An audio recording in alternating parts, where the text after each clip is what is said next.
All right, so I've got this stuff set up over here in a real messy spot, but the mess doesn't matter. What matters is these. So I'm going to run through some stuff here. General disclaimer, I am not any kind of professional. I've never been trained in any of this kind of stuff. I'm just sharing my personal experience and what is working for us. You guys do what works best for you. If you've got things to share, let me know. But just telling you what we're doing, not telling you how to do it, just sharing what we're doing. So, containers. I want to just be tempted to be like, yeah, use anything. But when it counts, your safety and these preparedness items can only go as far as you can take them. So, don't load them up in a big giant suitcase, you know? Don't put them in like a Walmart bag. That's going to rip on you. You could maybe go with a reusable shopping bag, but again, those don't hold up the best. So you want things that are going to hold up, that are built to hold up. So this first little stack here is just stuff that we use like around the house and in the car. So these items don't have to be as sturdy. These ones you could sub a reusable shopping tote, or even just a bin from around the house. A basket would work, a bowl, whatever you've got that's gonna work. This first aid box has been in our family my entire life. It's currently empty, but I'm gonna fix that here in a little while. And this is really hard with one hand. I didn't think about that.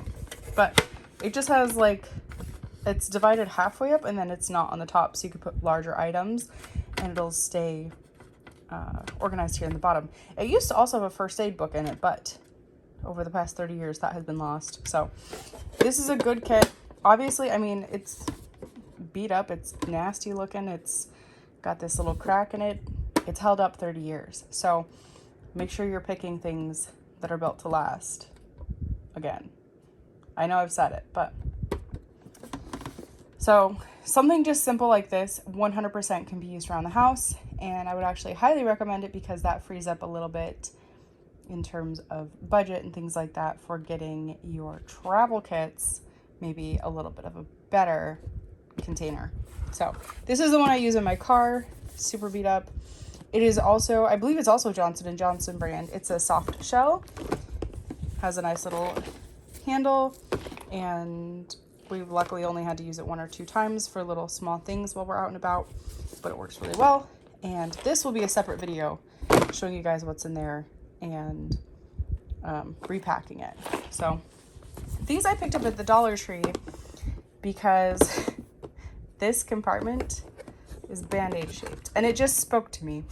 So, or sized rather. So I'm gonna go ahead and I'm gonna make us 2 smaller ones for inside the house. One we can kind of keep over with gardening stuff because we have both cut ourselves gardening this year, and then just one in our normal first aid spot.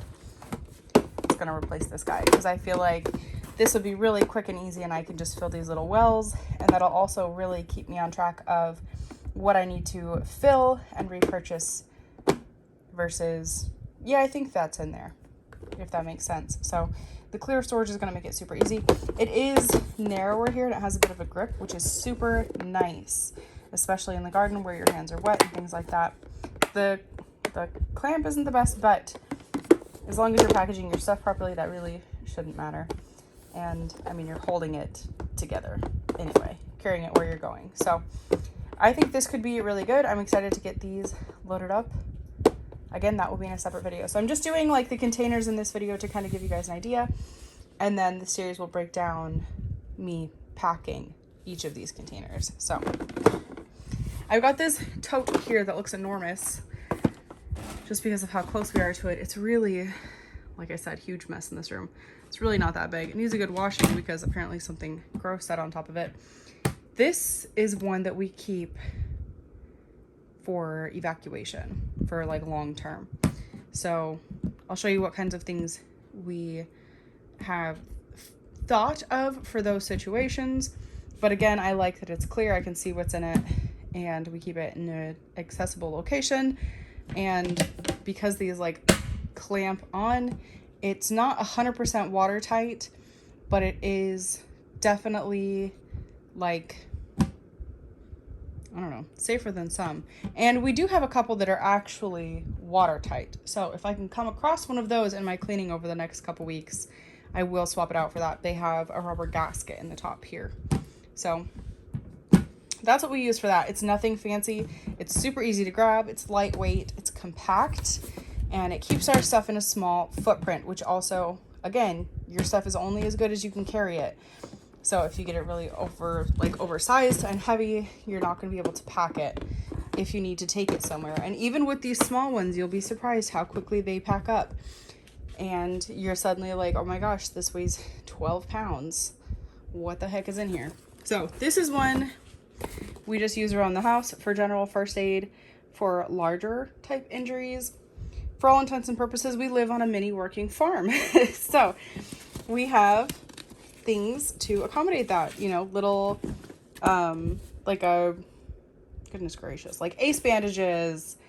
We've got some stuff for rinsing out eyes and, you know, just small stuff like that. So this is our like, oops, I got a boo-boo. This is like, crap, I hurt myself. Does that make sense? So that's what this one is for. I love it. This is just a 31 tote. I've had it for years. It was a gift from somebody.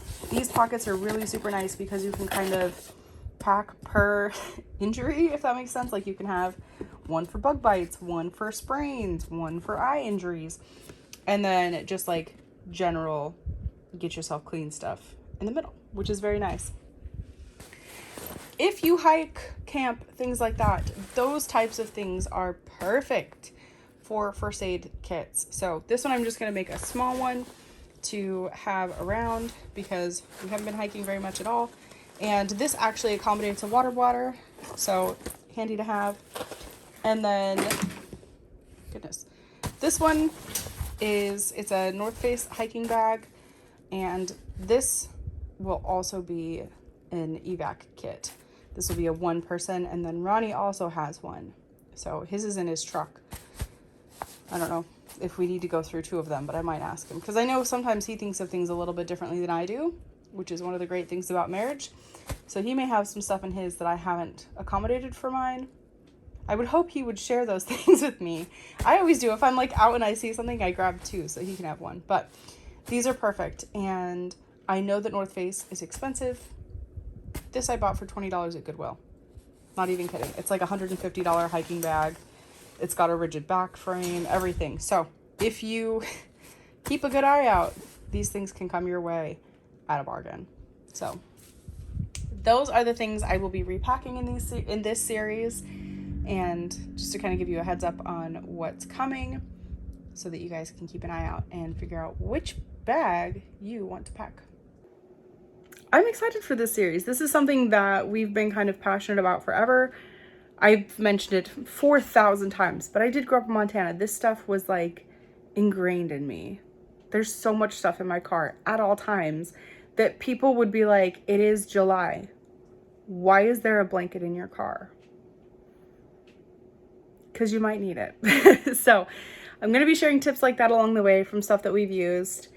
And I would highly encourage you to also do some first aid training. I'm sure you can find stuff online. Partner with your local fire department, and you can do just find books at the library, all kinds of stuff. Doesn't have to be like a certified training. Get yourself some training, whether you're just watching YouTube videos, whatever. The last thing you want is to not feel prepared in that situation. We're going to be overusing that word, but if you know what to expect, you can remain so much more calm, and you'll not only be able to assist yourself but others. And we had a situation where some of this stuff actually came in handy, and if I can get myself together enough to share it, I might share it at the end here. It still to this day was like one of the most traumatizing days of my life. But we were prepared, we made it out alive, and we helped somebody else stay safe as well. So let's get these bags packed. We'll see you guys next time. Make sure to subscribe so you guys can keep an eye out for which one you want to see packed.